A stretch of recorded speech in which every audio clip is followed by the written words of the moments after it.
Hello, my dear friends, subscribers, viewers, enemies, sugars. Hello and welcome to you all, and thank you for being here. Firstly, thank you to those of you who've heard about all the violence and protests and looting and stuff going on in South Africa. We are fine as a family. We are nowhere near where any of that is taking place. And I have spoken to my other family members who are in the vicinity, and they are all fine and safe. Now, today's video will be more about what we can not find than what we can find. And because of the absence of these answers, this will be a very difficult video to make and explain. But, my dears, we need to address this and ask these questions. So let's get right into it. Let us talk very quickly about the Montecito property allegedly bought by Harry and Meghan.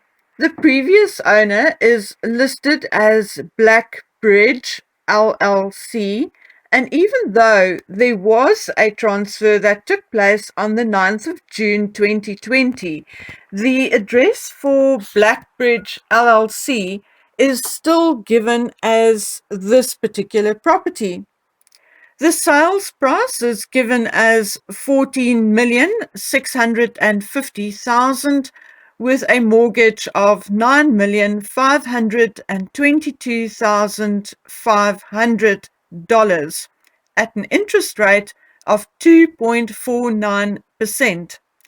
According to records, the property is now registered to Real Residential Estate Trust, a trust that I cannot find registered anywhere in California. As far as I can understand, in order to register property in a trust, the trust should be a registered entity. If this is not the case in California, can someone please just let me know? Anyway, moving on. My helpers could not find out who the mortgage holder is either. What we did find is rather interesting, and it is that the address for Real Residential Estate Trust is 8383 Wilshire Boulevard, Suite 1000, Beverly Hills, California. Now, I've previously spoken about this address, as it is also the address given for a vehicle registered to Meghan, and it is the address for Freemark Financial. And like I told you before, Andrew Meyer of Freemark International had been Meghan's accountant for many years. However, if you think this proves that Harry and Meghan, or Meghan, owns the property, then think again. Because since January this year, this particular address is also the address for Brittany Snow Productions LLS, with John T. Snow as its president. John T. Snow, who is a lawyer and the father of Brittany Snow. So, who are actually the principals of Real Residential Estate Trust? And who is the actual mortgage holder? Is the mortgage holder perhaps the Russian oligarch who owned the property and Blackridge LLC before? Are they one and the same? Or are the Harkles not the new owners? I thought the state of California's motto was open records for a just society. It appears as if that only applies to certain people. Okay, now my dears, talking about open records, I saw numerous posts about a number of people being unable to trace a record for someone called Lilibet Diana Mountbatten Windsor. There was even a post that someone called Diana Mary Mountbatten Windsor was born on the 4th of June 2021 in Los Angeles, and that those records were found. But you guys know me, I need to check it out for myself. But before I could do so, I received a message that it could take up to 6 weeks for state records to be updated and the official birth certificate to be issued. So I thought I would wait. Now, it's nearly 6 weeks since the supposed birth, and I went straight to California State Records.org. And my dears, I searched every variation of Lilibet Diana Mountbatten Windsor. I took screenshots, but if you go on the site yourselves, you will notice that there is a very clear warning that no information gained from the site may be reproduced, posted on social media, or used to harass anyone. And my dear friends, I'm not about to break the law or lose my channel.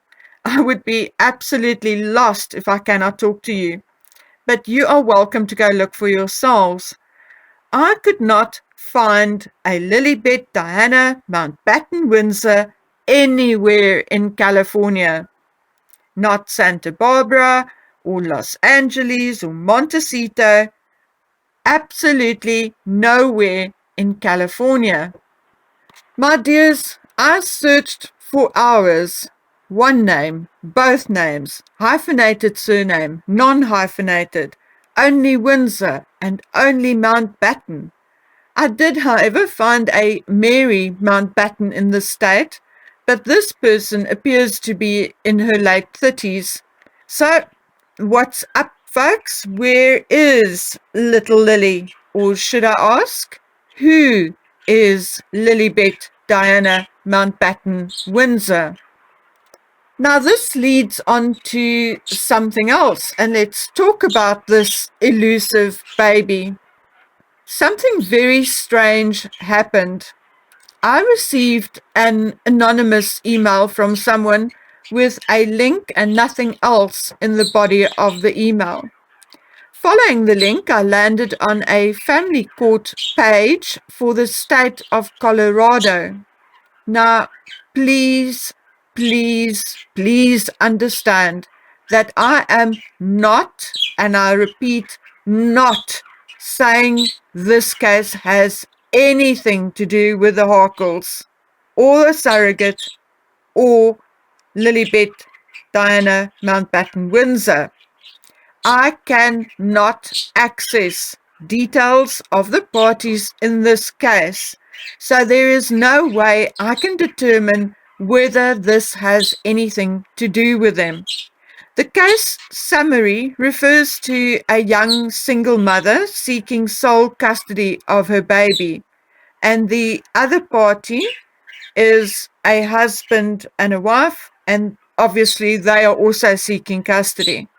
In this summary, the young mommy sought a continuance as the hearing was held via a Zoom call, and due to some technical issues, she could not hear what the other parties or their lawyer was actually saying. The judge, however, rejected her request.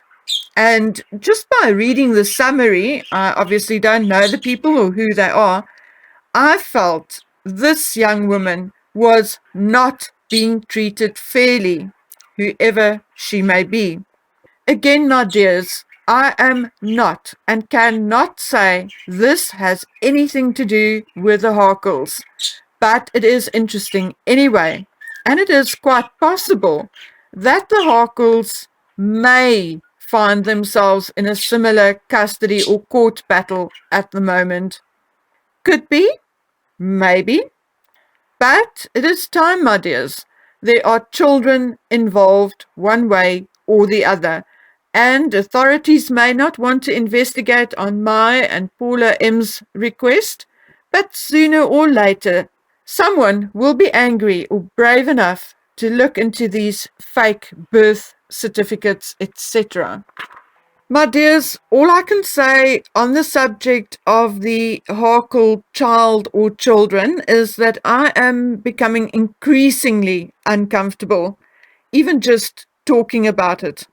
Ultimately, Harry and Meghan are responsible for whatever is going on, but unfortunately, the royal family, in particular the senior members, also bear a certain responsibility when it comes to their country, their people, and their followers. And for as long as Harry and Meghan are still on the royal family website and Harry is still in the line of succession, the senior members are complicit in the actions, lies, and deeds of their grandson, son, and brother. So, my dears, I'm not saying I have the receipts to prove there was a surrogate birth in June, but to date, I also cannot find receipts to prove that there was a birth, and that is concerning, and the truth needs to be told. I listened to Paula M. earlier and I agree.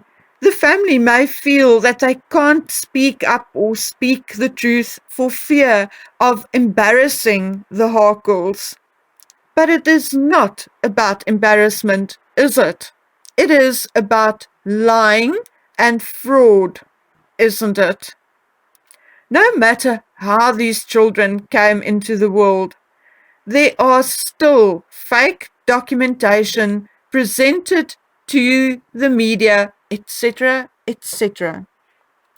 Okay, folks, I need to move off the topic of children. It makes me angry and emotional. So let's quickly run through a couple of different topics. There was so much hoo-ha made of Harry's first real job as chimpo at Better Up, and now why haven't we heard of Better Up, or as I call them, Buttercup, since? And if Harry is still affiliated to Buttercup or Better Up, how great are they? He barely started working there, but soon after spent 2 weeks away for his grandfather's funeral, a week away for the unveiling of his mother's statue, and 4 months paternal leave. Goodness, I wonder whether they have a job for me or one of my children. Seems like a great place to work. Anyway, we also know that the Mail on Sunday finally got permission to appeal, and as far as I know, Meghan and her lawyers have not yet complied to requests for a variety of information, among which texts, email, and the like. But this is not going to go away anytime soon, regardless of the fact that we are not hearing much about it at this point. But it appears as if Meghan Markle is not satisfied with the trouble she already has, but that she's spoiling for more. It has been reported that she is now considering suing the Times for 2 articles in particular. The one article concerns Meghan walking out of the Fiji market engagement allegedly because of a feud between her and the UN woman. And what the other article was about, I now cannot for the life of me remember. And because it is my birthday today, I'm going to have another slice of cake instead of going looking for the article. Okay, boys and girls, cake and tea time, and then I'm going to go order those t-shirts, catch up on email, and get down to some serious admin, tidying, blah, blah, blah. That is, if there's time left in the day. So, until next time, keep those comments and email coming. Take care of yourselves. Bye.